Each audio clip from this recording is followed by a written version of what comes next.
ಕಿರುತೆರೆ ನಟಿ ನೇಹಾ ಗೌಡ ಹಾಗೂ ನಟ ಚಂದನ್ ದೀಪಾವಳಿ ಹಬ್ಬದ ಸಂಭ್ರಮದಲ್ಲಿ ಗುಡ್ ನ್ಯೂಸ್ ನೀಡಿದರು.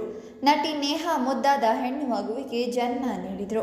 ಲಕ್ಷ್ಮೀ ಬಾರಮ್ಮ ಬಿಗ್ ಬಾಸ್ ಸೀಸನ್ 9 ಮೂಲಕ ಮನೆ ಮಾತಾದ ನಟಿ ನೇಹಾ ಗೌಡ ಮೊದಲ ಬಾರಿಗೆ ಮಗಳ ಮುದ್ದಾದ ಫೋಟೋವನ್ನು ಹಂಚಿಕೊಂಡಿದ್ರು. ನವೆಂಬರ್ 14 ಮಕ್ಕಳ ದಿನಾಚರಣೆ ಪ್ರಯುಕ್ತ ಮಗಳ ಸುಂದರ ಫೋಟೋವನ್ನು ನಟಿ ರಿವೀಲ್ ಮಾಡಿದ್ದಾರೆ. ನವೆಂಬರ್ 14ರಂದು ನಮ್ಮ ಪುಟ್ಟ ಕಂದಮ್ಮನ ಫೋಟೋವನ್ನು ಶೇರ್ ಮಾಡಿದ್ದೀವಿ. ನಮ್ಮ ಜೀವನದಲ್ಲಿ ಇದು ವಿಶೇಷವಾದ ಸಮಯ.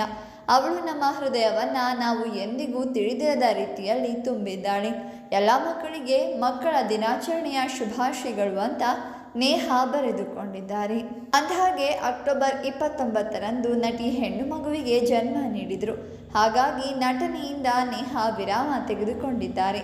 ಇತ್ತೀಚೆಗೆ ಅನೇಕ ಹೀರೋಯಿನ್ಗಳು ತಾಯಿಯಾಗಿದ್ದಾರೆ. ಮಿಲನಾ ನಾಗರಾಜ್, ಕವಿತಾ ಗೌಡ ಸೇರಿ ಅನೇಕರು ಮಗುವಿಗೆ ಜನ್ಮ ನೀಡಿದ್ದಾರೆ.